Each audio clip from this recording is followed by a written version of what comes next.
rhumatoïde a un pronostic qui s'est considérablement amélioré ces dernières années grâce à toute une série de concepts et d'évolutions. Et comme vous le savez, on est passé des formes sévères, des formes cliniques avec arthrite, aux formes symptomatiques avec arthralgie, puis on a évolué vers les formes immunologiques avec l'importance des anticorps anti-CCP. On a également étudié les facteurs d'environnement et reconnu le rôle important du tabac. Et puis on va encore de plus en plus précocement dans le diagnostic très précoce de cette maladie. Et on sait également que ces dernières années ont permis une très nette amélioration de la physiopathologie de la maladie, notamment les facteurs d'environnement qui sont multiples, sur lesquels je ne reviendrai pas, qui vont agir sur les modifications épigénétiques et ensuite sur les phénomènes de citrulination. Et parmi ces facteurs d'environnement, le rôle évidemment du tabac, que l'on connaît très bien, rôle du tabac non seulement comme facteur de citrulination, mais également dans les comorbidités, et on le verra tout à l'heure, facteur de risque cardiovasculaire bien connu. Et on sait également que le tabac va avoir un rôle sur l'efficacité, va diminuer l'efficacité de certains traitements, comme par exemple le méthotrexate ou encore les anti-TNF. Et puis, bien sûr, ce pronostic s'est considérablement amélioré grâce à la mise en place d'abord d'un objectif très rigoureux, qui est celui d'obtenir la rémission, ou au moins le low disease activity, même si quelques voix commencent à s'élever aujourd'hui pour dire que ce processus est peut-être un petit peu trop rigoureux, notamment dans les spondyloarthropathies, mais là c'est un autre débat sur lequel je ne m'étendrai pas. Les concepts qui sont aujourd'hui évidemment bien connus, et puis la multiplicité des médicaments dont la tête de liste reste tout de même le méthotrexate, dont il faut se rappeler dans des pays comme les nôtres, mais aussi de très nombreux médicaments, dont les biologiques, les biosimilaires, l'arrivée des petites molécules, et donc toute une série de traitements pour traiter une maladie de mieux en mieux connue. Et l'intérêt de toutes ces reconnaissances font que, sur le plan international, les recommandations, et en particulier celles qui nous intéressent, les recommandations de l'EULAR 2016, que tout le monde connaît bien, ont été récemment mises à jour au cours du dernier congrès de 2019 de l'EULAR à Madrid. Le professeur Maxime Dougados nous en parlera tout à l'heure. Ces recommandations, sans entrer dans le détail évidemment de ces recommandations, insistent en particulier sur le caractère chronique de la maladie et donc apportent un cinquième concept important dans les principes généraux. Et puis surtout, et je crois que c'est tout à fait intéressant, on en discutera tout à l'heure, propose une gestion logique du recours aux médicaments et fait intervenir le coût du traitement, donc répercussions socio-économiques, qui sont évidemment un élément dont on a très fortement envie de nous préoccuper au Maroc, en tout cas chaque fois que c'est possible.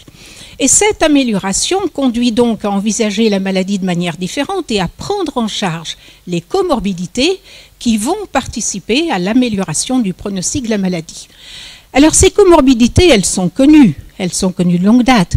Leur intervention dans la polyarthrite rhumatoïde est beaucoup plus précise aujourd'hui, mais on connaît les pathologies cardiovasculaires, quelles qu'elles soient, hypertension, infarctus du myocarde, accidents vasculaires cérébraux, les troubles métaboliques, dont le diabète, et on connaît aussi la fréquence du diabète dans nos populations, qui évolue à l'ombre de l'obésité, obésité qui devient un véritable problème de santé publique, obésité qui a aussi une relation avec les rhumatismes inflammatoires chroniques, et on sait par exemple dans le rhumatisme psoriasique, et cela a été également montré au cours de l'EULAR tout récemment, en 2019 à Madrid, que améliorer l'obésité, prendre en charge l'obésité dans le rhumatisme psoriasique, s'accompagne aussi d'une amélioration de la maladie.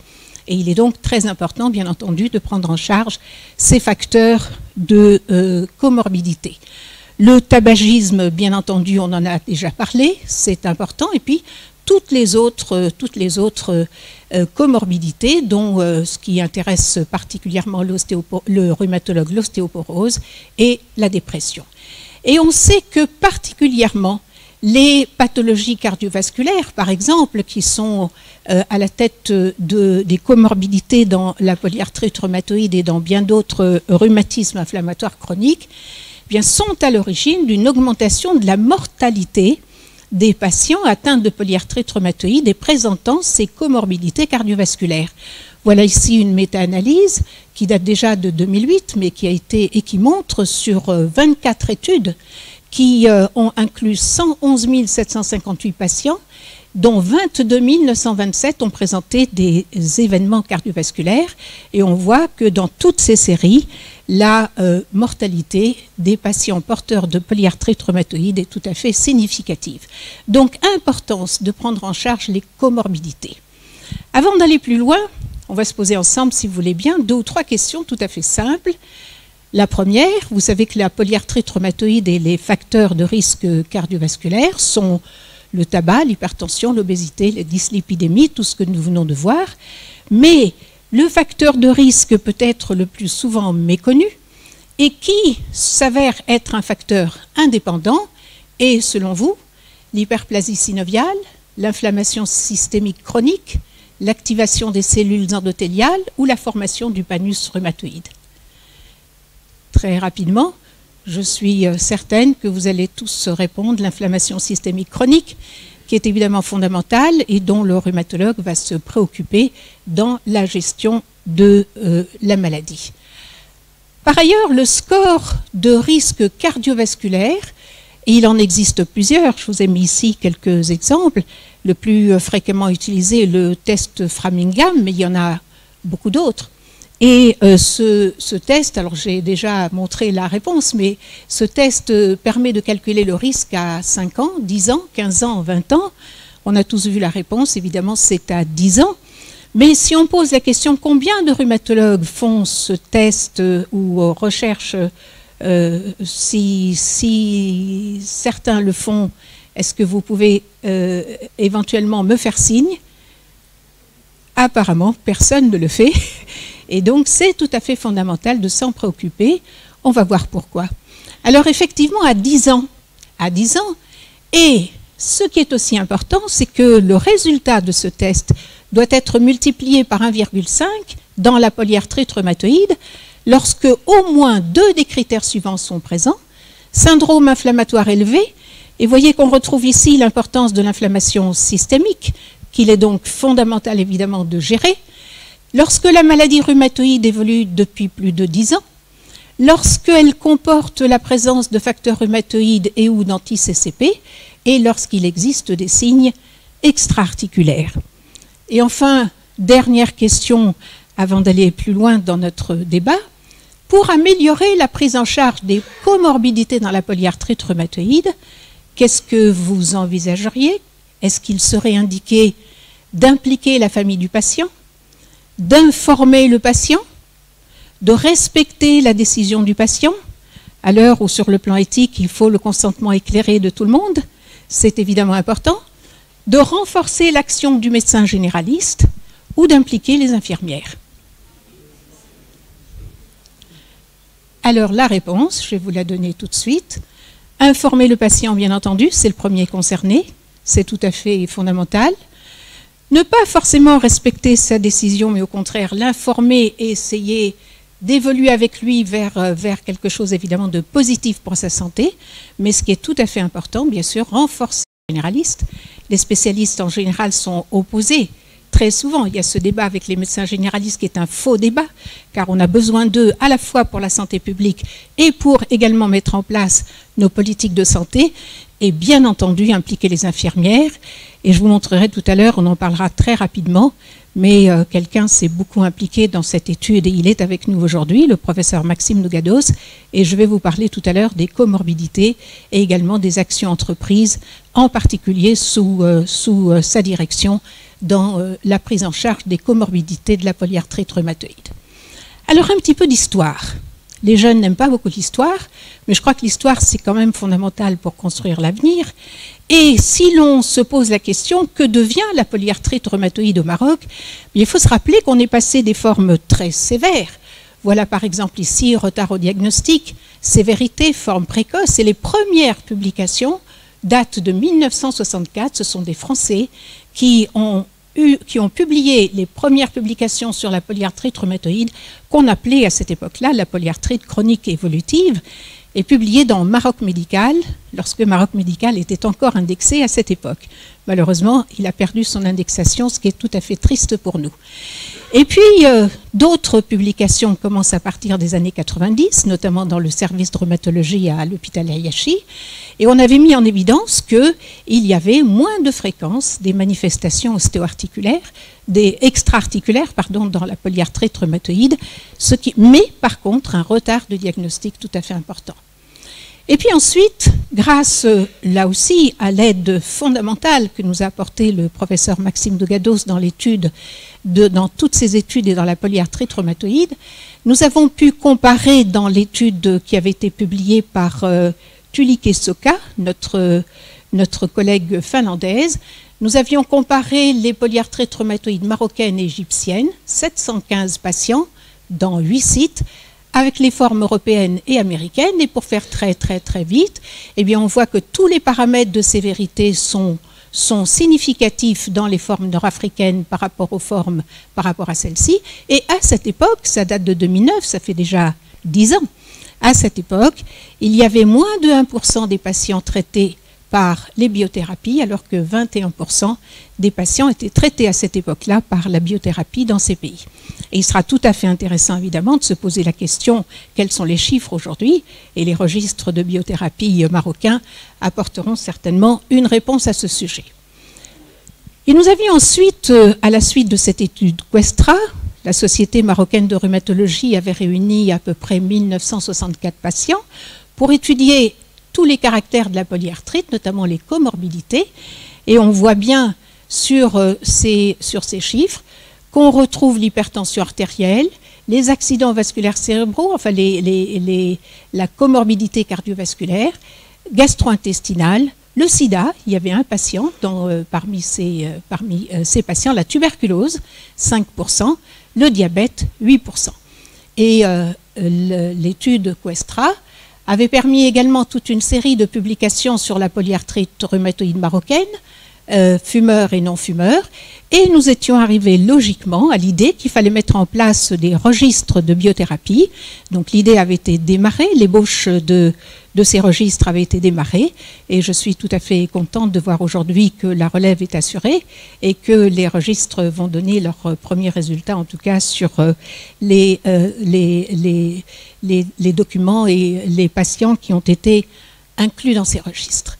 Et puis bien sûr, on a progressivement évolué vers les formes précoces de la polyarthrite rhumatoïde sous la plume de Karima Bnouaza dans le service, et on avait montré que les polyarthrites rhumatoïdes étaient encore jeunes, c'est 2011, je cherchais la date, qu'il y avait dès le début des érosions chez 27% des patients et que à peine 8% des patients étaient traités par traitement de fond dans les formes précoces. Mais précoces dans ces séries, c'était 1 an d'évolution, ce qui est tout de même considérable. Et que ce qui intervenait de façon tout à fait positive dans la réponse au traitement, c'était de référer le patient le plus tôt possible au spécialiste, c'est-à-dire au rhumatologue que nous sommes. Et puis, toujours sous la plume de Karima Bnouaza et de l'équipe, nous avions suivi des patients pendant 2 années et montré que quand le diagnostic était fait précocement et les malades traités par les traitements de fond conventionnels, dont le méthotrexate, sans biothérapie, eh bien l'évolution était positive, surtout significative sur tous les paramètres étudiés après 2 ans d'évolution. Et sur le plan socio-économique, c'est un facteur qu'il serait tout à fait important évidemment de prendre en considération. En effet, après ça, un certain nombre de questions se posent. Quelles sont les pratiques? Les pratiques, on sait tous que dans notre pays, c'est extrêmement divers et qu'il n'y a pas de règle nationale, que la pratique des CHU n'est pas celle des hôpitaux régionaux, ni en pratique libérale. Et puis, les villes et les campagnes. Et quand on regarde aussi cette étude publiée sous la plume de Hanan Kane, l'impact socio-économique de la polyarthrite rhumatoïde au Maroc, publiée en 2006, et que l'on regarde, voilà, rural et urbain, vous voyez que les 3/4 des patients sont originaires des campagnes. Qu'en est-il dans les campagnes dans notre pays? Nous n'avons aucune idée, en fait, de façon tout à fait claire sur ce qui se passe. 16% seulement des patients adhéraient à un système de sécurité sociale. Depuis, il y a eu l'AMO, et ce serait tout à fait intéressant de regarder dans les registres que deviennent la prise en charge sociale. Et puis, bien sûr, 56% d'analphabètes. C'est peut-être le recrutement hospitalier, et on voit cette médecine à double vitesse qui se développe dans notre pays, et c'est tout à fait regrettable sur le plan en tout cas social. Et quand on regarde le recrutement hospitalier, bien 61% des patients ont un total des dépenses domestiques inférieur au SMIC, ce qui est évidemment considérable. Et puis, simplement ici, je voulais vous montrer cette image d'une patiente que je viens de voir, mai 2019, suivie par des rhumatologues, et ça c'est tout à fait important, polyarthrite rhumatoïde incontestable, nodule rhumatoïde au niveau des mains, elle n'a jamais reçu de traitement de fond. Donc il y a encore une réflexion évidemment importante à avoir sur la prise en charge des polyarthrites rhumatoïdes. Et puis j'arrive à ce qui est tout à fait important, qui est la prise en charge de ces comorbidités dans la polyarthrite rhumatoïde. Et nous avons eu le très grand honneur et le très grand plaisir d'être associés à l'étude dirigée par le professeur Maxime Dougados, l'étude de Comora, dans laquelle les pays nord-africains et arabes qui ont été inclus ont été le Maroc et l'Égypte. Et le but, les objectifs de cette étude étaient d'évaluer le pourcentage de comorbidité associée à la polyarthrite rhumatoïde, et puis surtout, et c'est tout à fait l'originalité du travail, parce que l'étude de la comorbidité, on peut la retrouver dans un certain nombre d'études, d'évaluer l'écart entre les recommandations et la pratique quotidienne dans la prise en charge des comorbidités associées à la polyarthrite rhumatoïde. Alors voilà les patients qui ont été inclus, 4586 patients et 3920 patients analysés. Voilà les 17 pays qui ont participé à l'étude. Le Maroc a inclus 227 patients, ce qui est évidemment tout à fait intéressant. L'Égypte, vous voyez, notre corollaire nord-africain, avait inclus 308 patients. Et vous voyez que les pays viennent de tous les continents, ce qui évidemment fait la force de cette étude. Et là, j'ai ressorti, vous voyez qu'on retrouve, alors cette étude a été publiée en 2014, donc ça fait tout juste 5 ans. Vous voyez l'Égypte ici, le Maroc, ce sont quand même les malades encore les plus jeunes. Et ce sera tout à fait intéressant de regarder sur les registres. Est-ce qu'il y a un passage à un âge un petit peu plus évolué? Est-ce que les facteurs d'environnement agissent? On peut se poser un certain nombre de questions. Est-ce que les malades vont consulter plus souvent? Et puis, la France est là, c'est le repère. Et puis, simplement pour s'amuser un petit peu, vous voyez que les Japonais sont ceux qui vivent le plus longtemps, même avec une polyarthrite rhumatoïde. Et quand on regarde la qualité de vie, et ça c'est tout à fait intéressant, bien, quand on regarde la qualité de vie, vous voyez que ce qui est en rouge, ce sont les patients grabataires, et vous voyez que là où il y a le plus de rouge, c'est au Maroc. Et quand on dit que la polyarthrite rhumatoïde est moins sévère parce qu'il y a moins de formes extra-articulaires, il faut tout de même relativiser et se poser la question, qu'est-ce qui fait que la polyarthrite rhumatoïde au Maroc est finalement plus sévère, avec un impact fonctionnel beaucoup plus important? Quand on compare, vous voyez qu'on retrouve aussi du rouge ici en Égypte, et puis on va retrouver un petit peu ici en France, en Amérique latine, mais on reste quand même les champions de l'état grabataire, si je peux m'exprimer ainsi. Et puis cette étude a permis donc de mettre en évidence les différentes comorbidités, donc cardiovasculaires, les cancers, les hépatites. La tuberculose n'a pas été étudiée, ou en tout cas elle n'était pas significativement présente, notamment dans les pays européens. Le professeur Dougados nous en dira un mot certainement tout à l'heure. Les problèmes gastro-duodénaux, notamment les ulcères que l'on retrouve de façon importante, les maladies pulmonaires et la dépression. Dépression, vous voyez qu'on retrouve ici de façon importante, que j'ai rajouté ici sur cette diapositive. Et de manière étonnante, les Marocains étaient ceux qui étaient le moins déprimés. Donc ça, c'était la bonne nouvelle. On était grabataires, mais moins déprimés. Alors on peut se poser la question, pourquoi?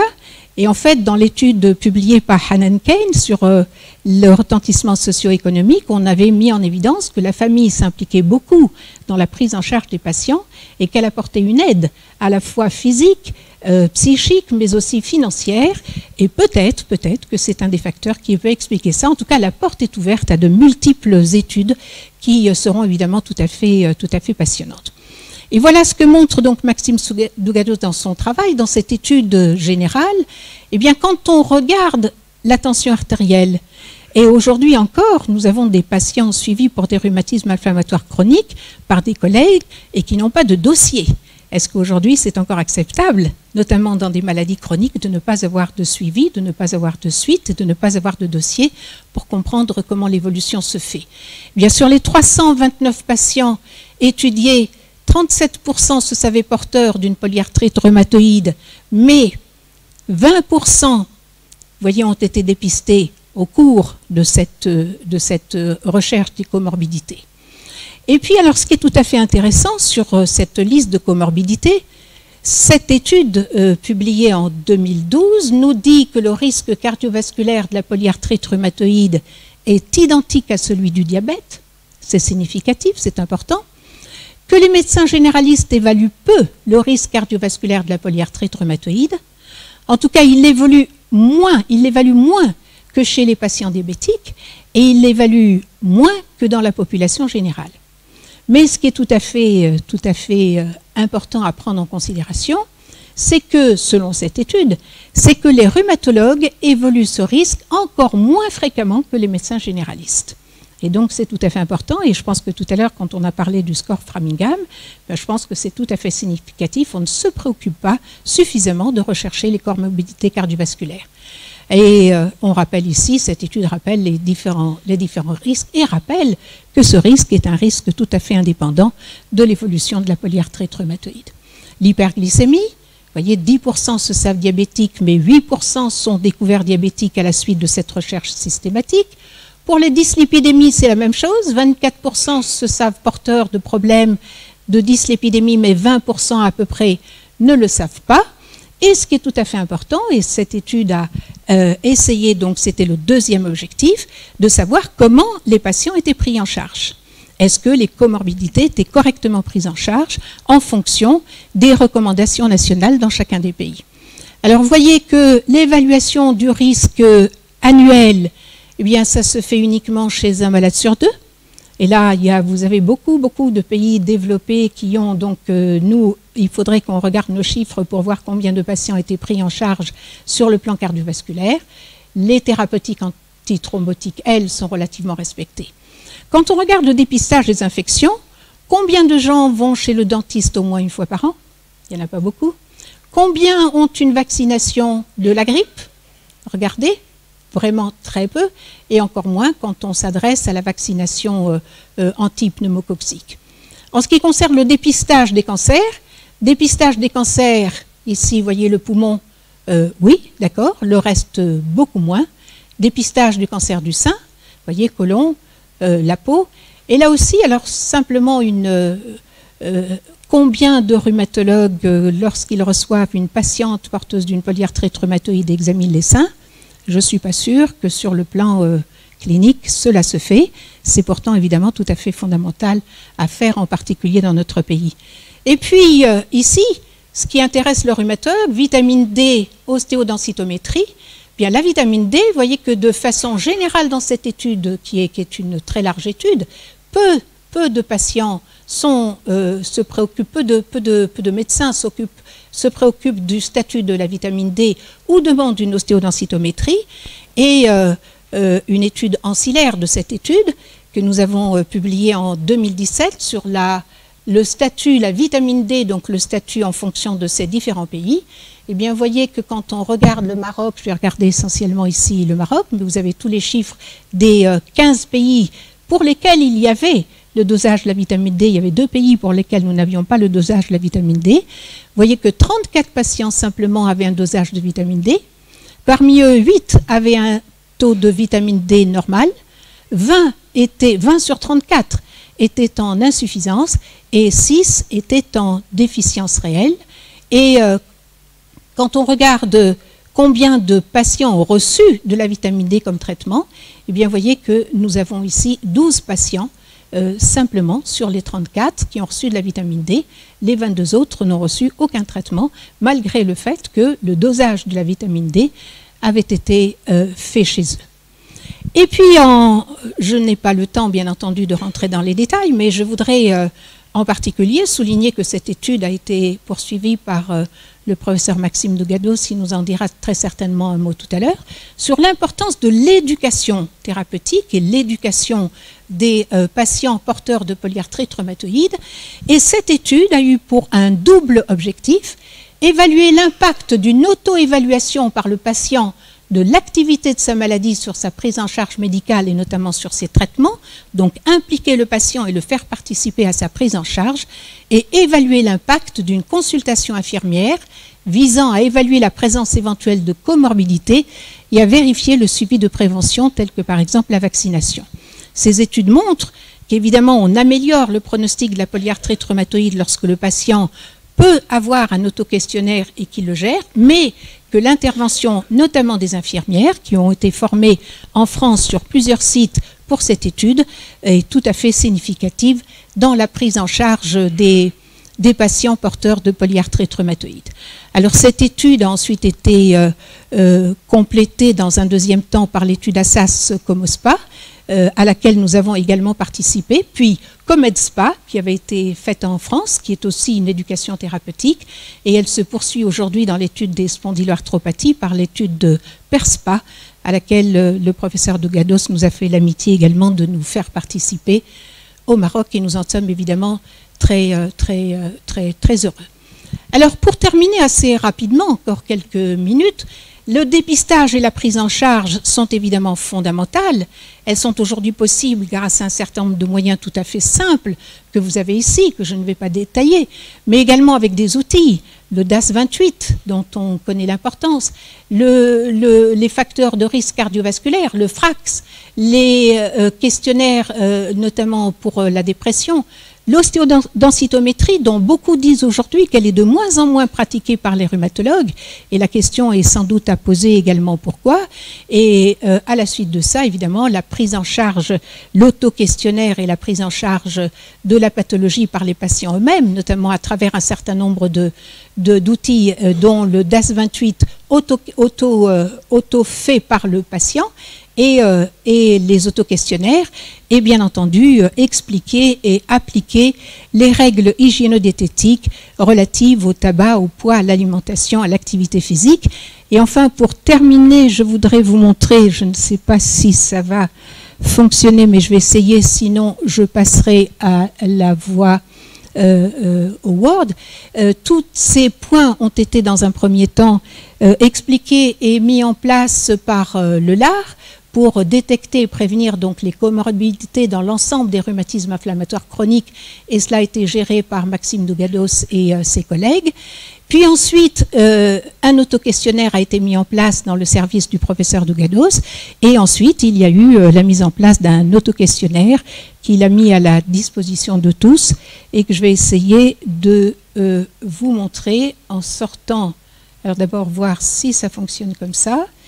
Voilà, non, ça ne fonctionne pas, ça ne sort pas. Donc je vais revenir à la version Word. Est-ce qu'elle est là? Et ça sera la dernière partie de mon intervention, rapidement. Ça ne marche pas? Non?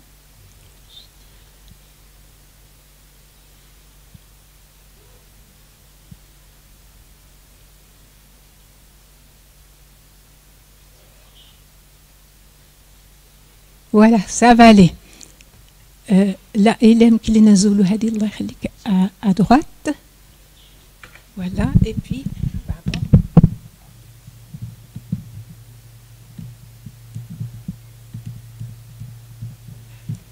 Voilà, très rapidement. Alors, cet autoquestionnaire qui est administré aux malades est remis aux patients dans le service.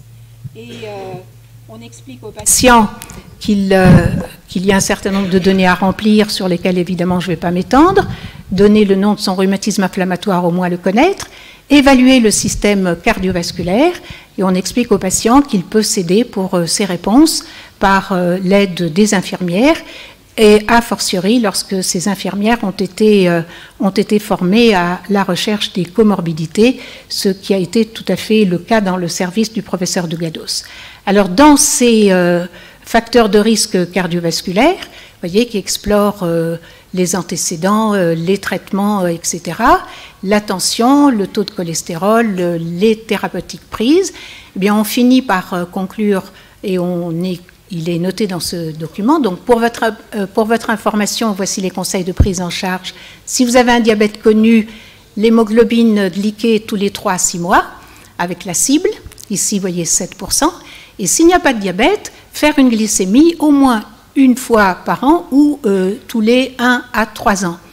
La cible de l'hypertension, qui est définie, 140-90, et si elle est en automesure, ce qui est tout à fait important évidemment, 135 à 85. Le surpoids évidemment et la cigarette, arrêter de fumer, c'est fondamental. Il faut aider les patients dans ce sens. Le cholestérol, vous avez quelquefois des patients qui veulent le cholestérol tous les mois, tous les 3 mois. S'il n'y a pas de problème de cholestérol, tous les 5 ans, c'est largement suffisant. S'il y a un cholestérol, évidemment, se préoccuper du heart score. S'il est élevé, prendre contact avec le cardiologue. Les vaccinations, il faut évidemment s'en préoccuper. En tout cas, là, c'est une checklist qui est tout à fait, qui est une aide importante pour le praticien. La grippe saisonnière, le pneumocoque, le rappel de diphtérie, tétanos, polio tous les 10 ans, que plus personne ne fait aujourd'hui malheureusement, mais qui est fondamental évidemment à rappeler, les autres vaccins, en particulier lorsque les patients sont sous immunodépresseurs. Les voies respiratoires, avec toutes les questions évidemment qui s'y intéressent, et on explique aux patients, en tout cas l'autoquestionnaire lui permet de prendre conscience que s'il présente plusieurs de ces signes, il peut avoir un problème bronchopulmonaire chronique, il faut à ce moment-là faire des examens pour le vérifier. La consultation annuelle de dépistage auprès du dentiste est évidemment recommandée, surtout si on traite une ostéoporose avec les biphosphonates, ça vous le savez, et le problème évidemment de l'infection et des facteurs de risque infectieux bucco-dentaires sont importants. La gynécologie pour les femmes, le dépistage du cancer du sein, mais aussi du cancer de l'utérus, avec la mammographie tous les 2 ans entre 50 et 74 ans, et un frottis tous les 3 ans entre 25 et 65 ans. Pour les hommes, bien pour les hommes, en règle générale, on ne nous dit pas de dépistage systématique pour la prostate, sauf si vous avez plus de 45 ans, et si dans la famille, il y a quelqu'un qui a un problème de cancer de la prostate, et si vous êtes d'origine afro-antillaise. Alors nous, on oublie souvent que nous sommes africains avant tout et que, évidemment, ces recommandations nous sont évidemment tout à fait opposables. La peau et le dermatologue, chaque fois que c'est nécessaire, c'est évident. Le problème digestif, évidemment, à prendre en considération en fonction des antécédents, en fonction également des traitements et la recommandation. Entre 50 et 74 ans, en règle générale, il faut faire un dépistage de sang dans les selles tous les 2 ans. Si celui-ci est positif, la coloscopie est recommandée. L'état osseux, vous le connaissez très bien, je n'insisterai pas, le risque d'ostéoporose qui favorise les fractures et l'ostéodensitométrie qui doit être faite au moins une fois dans la vie et le médecin décidera si vous avez besoin de traitement ou pas contre l'ostéoporose. Enfin, s'il y a d'autres problèmes à rapporter, ils seront faits. On s'adresse de cette manière, de manière tout à fait pudique et pour permettre aux patients de s'exprimer relativement à la dépression, à la fatigue, au sommeil, à la sexualité. Et bien entendu, on termine ce questionnaire en remerciant le patient d'avoir aidé le praticien à mieux le soigner en répondant à ce questionnaire. Et je vous remercie également de m'avoir écouté.